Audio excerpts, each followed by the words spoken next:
하나님 말씀 보겠습니다. 하나님 말씀은 사도행전 1장 12절에서 14절 말씀입니다.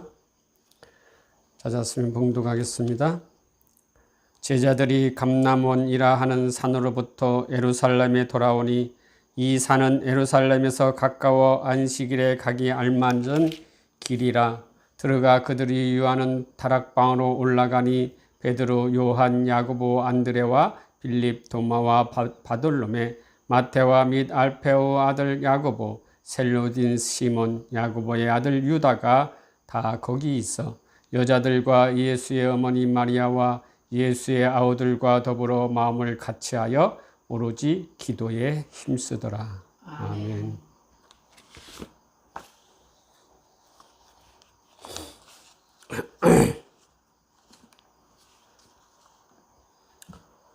지난주에는 예수님의 승천에 관해서 말씀을 나누었지요. 예수님의 부활과 승천은 역사적으로 사실이며 많은 증인들이 기록하고 있고 전수되어 내려온 사건이었다고 하였지요. 그 사건들을 모아 하나님의 감동으로 성경을 기록하였고 지금 우리 손에 들어와 있다는 것입니다. 하지만 많은 사람들은 의문을 가지고 있었다고 하였지요. 그 첫째가 누가가 기록한 복음서와 사도행전에 예수님 승천에 관한 것들이 모순된 기록이었는가 하는 것이었고, 그리고 둘째는 예수님은 성경 말씀처럼 정말 승천하였는가 라는 것이었어요. 그리고 예수님의 승천 이야기가 영구적인 가치를 가지고 있는가?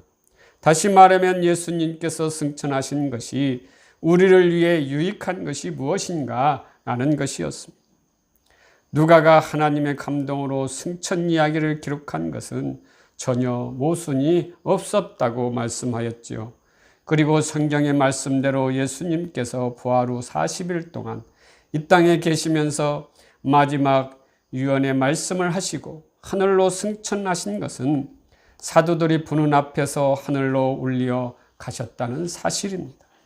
그리고 다시 오신다고 약속하고 성령을 기다리라. 성령이 오시면 나에 대하여 증언하시고 권능을 주어서 땅끝까지 복음을 전하게 될 것이다 라는 것이었습니다. 그러므로 저와 여러분은 주님의 지상 명령을 준행하여 주님의 증인의 삶을 살아가기를 바란다고 지난주에 말씀을 나누었습니다. 오늘은 기도에 힘쓰라 라는 제목으로 말씀을 나누겠습니다. 예수님이 승천하시고 사도들은 걸어서 예루살렘에 돌아왔다고 말하고 있습니다. 예수님께서 승천하신 곳에서 예루살렘까지는 안식일에 걸을 수 있는 거리인 1km 정도에 걸어서 한 15분 정도의 거리였습니다. 이렇게 예루살렘에 돌아와 오순절이 되기까지 열흘 동안 어떻게 보냈는지 누가가 기록하고 있는 말씀이 오늘의 본문의 말씀입니다. 복음서에서는 누가복음 24장 52에서 53절 말씀에 그들이 그에게 경배하고 큰 기쁨으로 예루살렘에 돌아가거늘 성전에서 하나님을 찬송하리라.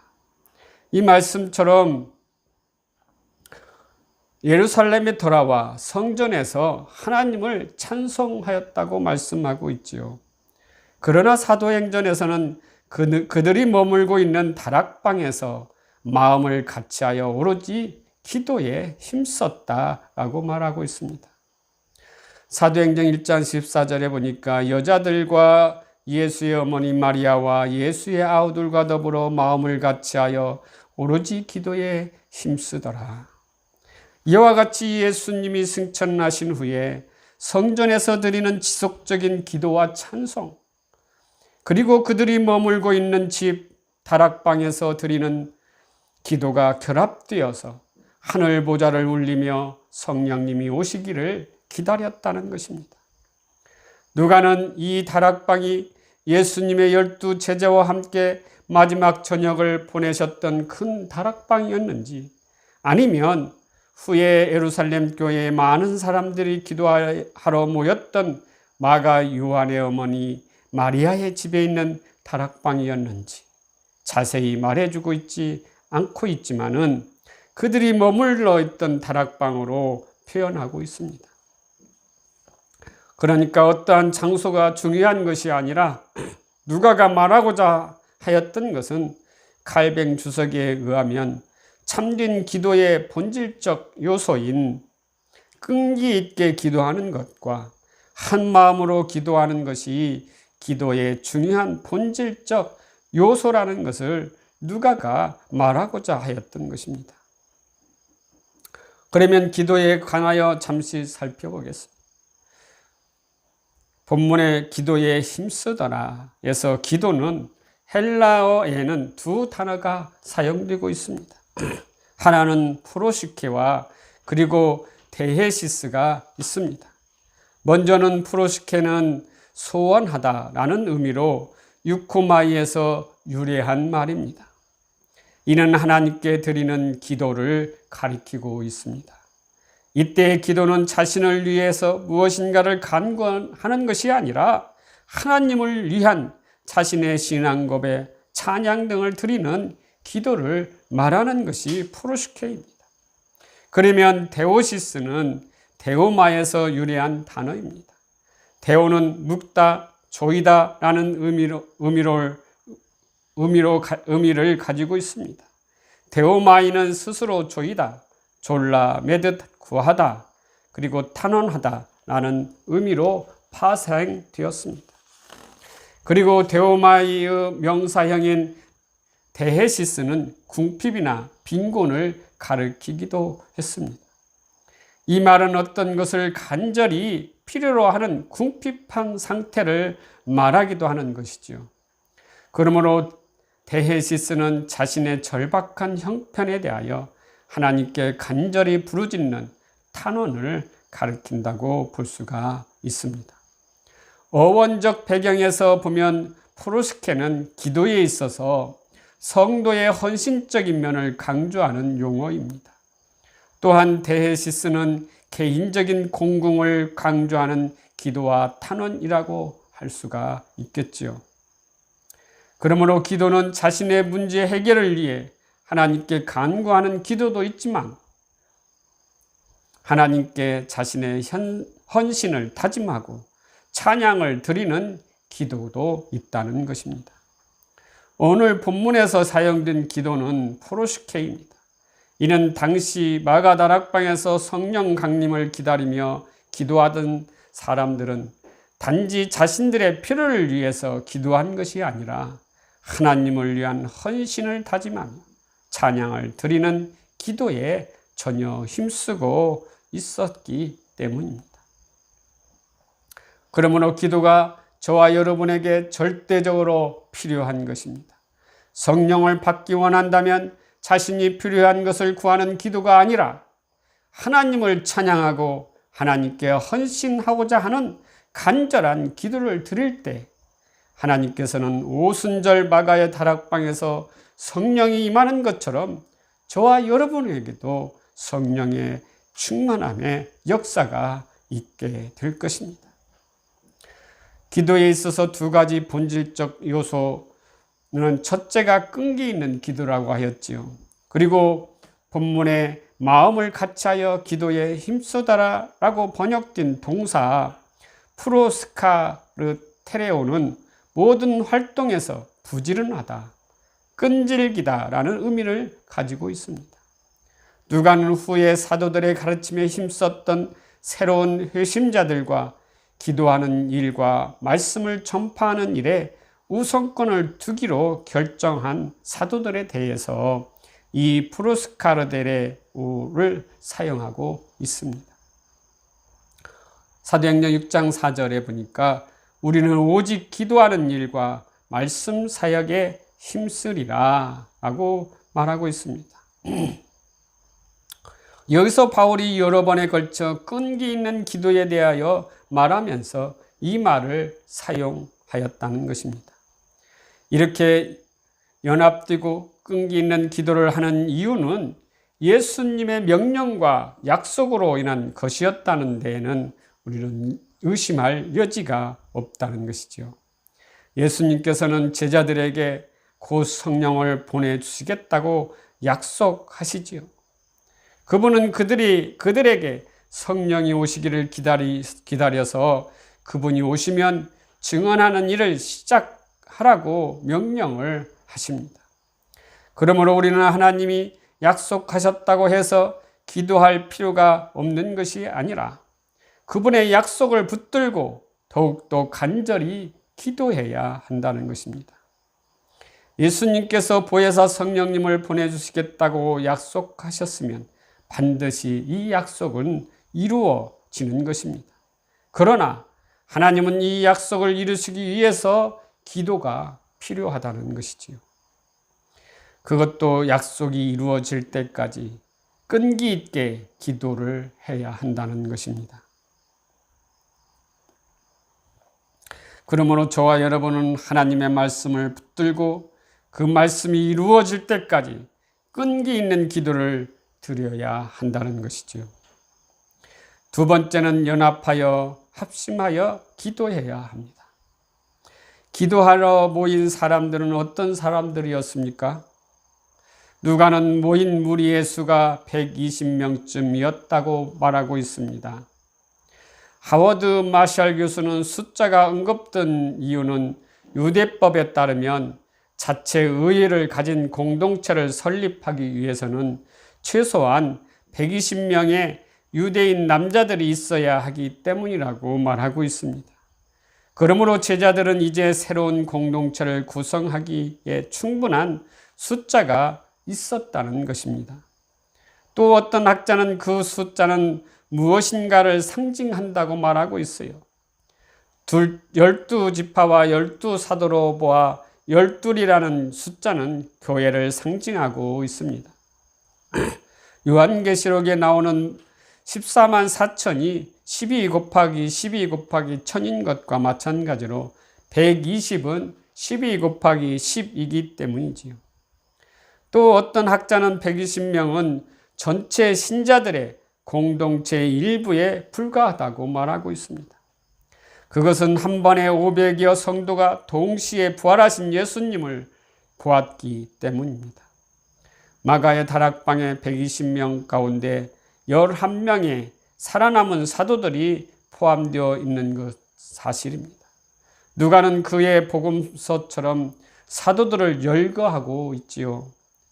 오늘 14절 말씀에 들어가 그들이 유하는 다락방으로 올라가니 베드로, 요한, 야고보, 안드레와 빌립, 도마와 바돌로메, 마테와 및 알페오 아들 야고보, 셀로신 시몬, 야고보의 아들 유다가 다 거기 있어. 분명하게 예수님의 제자 11명의 이름이 열거하고 있습니다. 이처럼 성령 강림의 현장에서는 사도들이 함께하고 있었다는 것이지요. 여기서 배신자 가룟 유다는 빠져 있는 것을 볼 수가 있습니다. 이렇게 11사도 위에 여인들이 언급되고 있습니다. 이들은 아마도 막달라 마리아, 요한나, 그리고 수산나를 가리키고 있습니다. 이들은 누가가 복음서에서 무덤이 빈 것을 발견하였으며 후에 부활하신 주님이 그들에게 나타나신 여자들입니다. 또한 야고보의 어머니 마리아, 다른 여자들과 함께 그들의 재산으로 예수의 일행을 섬겼다고 거명하고 있는 3인조도 기록되고 있습니다.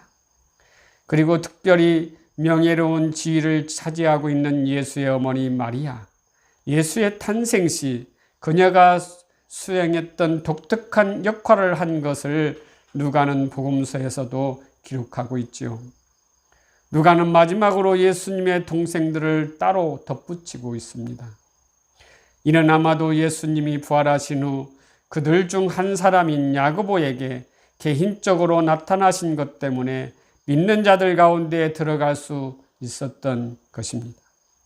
이 모든 사람들, 즉 사도들, 여자들, 예수님의 어머니와 동생들, 그 위에 120명을 이룬 다른 사람들은 더불어 마음을 같이하여 오로지 기도에 힘썼다고 말하고 있습니다. 여기서 더불어라는 말은 호모티마도를 번역한 것입니다.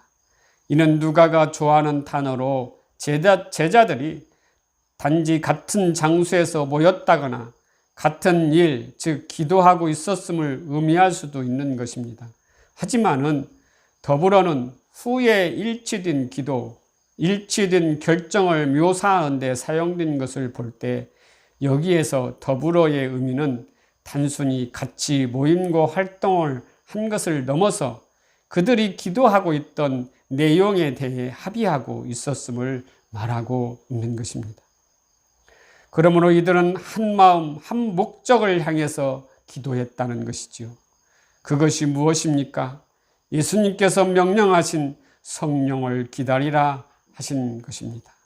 다시 말하면 오순절 성령이 임할 때까지 한 마음으로 합심하여 기도하라고 하였던 것입니다. 사랑하는 성도 여러분, 한 마음으로 합심하여 기도해야 합니다. 오순절 성령 강림 사건은 합심하여 기도하였기 때문입니다. 베드로와 요한 등 한 사람의 위대한 교회 지도자에 의해서가 아니라 120여 명의 성도들이 합심 기도로 시작되었다는 것입니다. 이것이 바로 합심 기도의 힘입니다. 한 사람 한 사람은 보잘것없고 별 볼 일 없지만 모여서 함께 합심으로 기도할 때 사람으로서는 상상도 할 수 없는 엄청난 큰 일을 할 수가 있는 것입니다. 합심 기도의 유익은 무엇입니까? 첫째로 하늘 보좌를 움직입니다. 120여 명의 성도들이 오순절이 이르기까지 흩어지지 않고 열흘 동안 계속하여 모여 기도를 하였습니다. 예수님께서 성령을 보내주시겠다고 약속하신 것을 받기 위해서입니다. 하나님께서 약속하신 것은 반드시 이루어진다고 하였지요. 그렇지만 언제 이루어지는지는 알 수가 없습니다. 그렇기 때문에 합심하여 기도할 때 하늘 보좌를 움직여서 빠른 시일에 응답받을 수 있다는 것입니다. 둘째는 어려움에 처한 자를 도울 수가 있습니다. 사랑하는 성도 여러분, 십자가 고난을 눈앞에 두신 예수님께서 베드로와 야고보와 요한을 데리고 겟세마네 동산에 가십니다. 그 마음이 심히 고민하여 죽을 지경이 된 예수께서는 제자들에게 부탁을 하고 있습니다. 머물러 나와 함께 깨어 있으라 하는 부탁을 하지요. 그리고 깨어 있어 기도하라고 부탁을 합니다. 하지만 예수님의 제자들은 졸음을 이기지 못하고 기도하지 못한 결과 주님을 돕지도 못했습니다. 그리고 베드로가 감옥에 갇혀 있을 때 합심하여 기도합니다. 그때 옥문이 열리고 감옥에서 구출되지요. 이와 같이 합심 기도는 어려운 고난을 해결할 수 있는 통로가 되는 것입니다. 사랑하는 성도 여러분, 마가의 다락방에서 120문도가 합심하여 기도할 때 성령이 임한 것처럼 합심하여 기도할 때 성령의 권능을 받고 예수님을 전할 힘을 부여받게 되는 것입니다. 그렇기 때문에 한 사람의 기도보다는 여럿이 함께 합심하여 기도에 힘써야 한다는 것입니다. 우리 성도들은 함께 합심하여 기도함으로 성령 충만함을 다 받으시기를 주님의 이름으로 축원합니다. 아멘.